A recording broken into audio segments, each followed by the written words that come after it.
Hejsan och välkomna till DTMs åttonde deltävling på Oschersleben.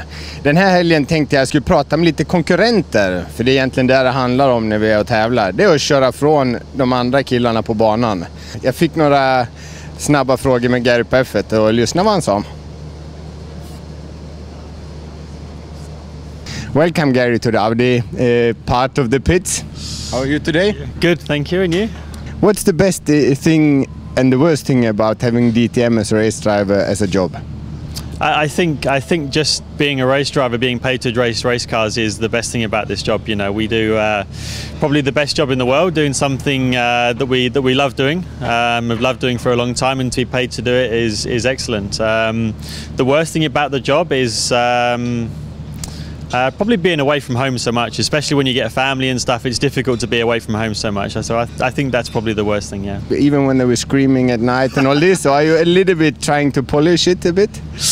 For sure, getting away to peace and quiet is nice sometimes, but you get away to get a lot more sleep than you get when you're at home. But it gets, as they get older, it gets harder, yeah, definitely. Is a friendship relation making you act different in a really hard situation on the racetrack? I don't know. I mean, yeah. If you are friends with them, perhaps you're a little bit, I don't know, a little bit more consideration towards them. But I think when you're out there racing, you're racing, and you know, you put your visor down or close the door, and you're out there to win whatever it is. So I think maybe it's slightly different, but to be honest, I think you still want to beat them as much as anybody else. So. Ser ni klart igen, väluppfostrad engelsman, pratar rätt mycket strunt.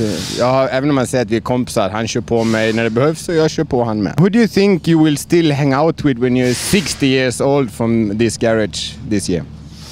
There's a few people. I mean, obviously the guys that I know from sort of England from the past. I mean, you know, Jamie I've known for a long time, from when we were kids racing karting and stuff, and you know, I sort of probably will still speak to him for a long time. And there's a few guys that I say I you know pretty well. I mean, yourself, I guess I'll still be talking to you when we're both 60, still trying to drive racing cars at some point. But and a few others. But I would say probably there's not that many that I actually speak to away from the racetrack. So there's probably 2 or 3 I would say that I would probably still be speaking to when I'm 60. Who do you see as your main competitor? Because everybody says anyone can win, and we're 22 guys, anyone can win today and tomorrow.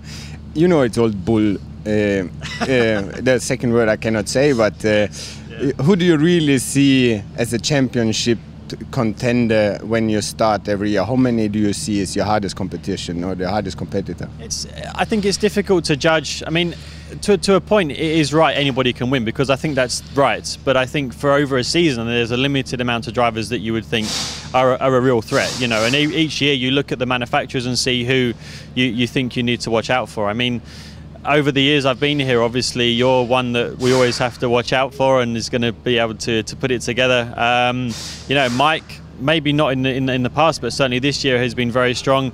Timo, although he's had a rough season, he's always one you have to watch out for, and Bruno, another one, is someone that's always going to be there. So I think they're probably the main drivers which you would say, okay, every year are going to be pretty consistent and pretty strong, and someone that you would expect to be fighting for the championship, yeah.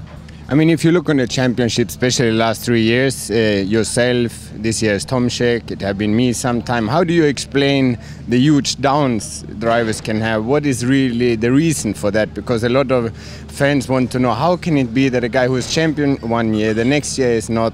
Yeah. How can you explain this for people who is not really into our sport?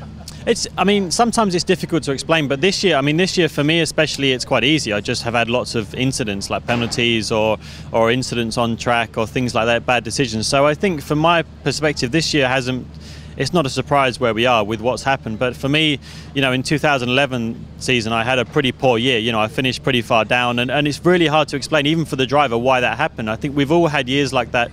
As you say, I mean, you've had years like that, and Timo as well, where you just can't seem to get it together. And I think it's very hard to explain to the fans, because it's hard to explain to ourselves why it happened. Another question, how do you see the strength and weakness between the 3 brands now, since the new DTM regulation are running the 2nd year? Yeah. Is it like in the history that you could see clearly different strength and weakness to different tracks, or how do you see the situation since the new regulation is running? The certain strength and weaknesses of the actual cars, I think they're more similar now. I mean, just because of the way the regulations are with all these spec parts, I think the cars are a lot more similar now to what they used to be. And I think, to be honest, I think every circuit you have to go to 100% focus, because I think the moment you think, okay, this should be a good weekend, you're going to get beaten and you're going to end up at the back. Personally, I think every weekend gives the potential to have a really good weekend and win, but also have a really bad weekend and look silly. So thanks for the time. For some questions now, the last one. You have to tip the podium on Sunday, the 3 drivers standing up there. Wickens, Paffett and Viatoris. There you go. No, but I'll go for a different one, shall I? Since it's a Swedish TV, I'll say Paffett. Who's there's only one Swedish guy. Swedish guy, one we have. Yeah. I didn't necessarily mean you. I was going to go for someone else. So, Paffett, Ekström.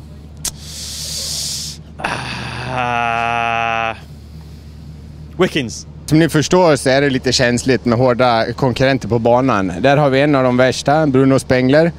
Kan inte titta på hur han ser ut. Ser man solglasögon, en riktig rockstar i depån. Som ni förstår så är det en del förare så kommer man bättre överens med, en del sämre.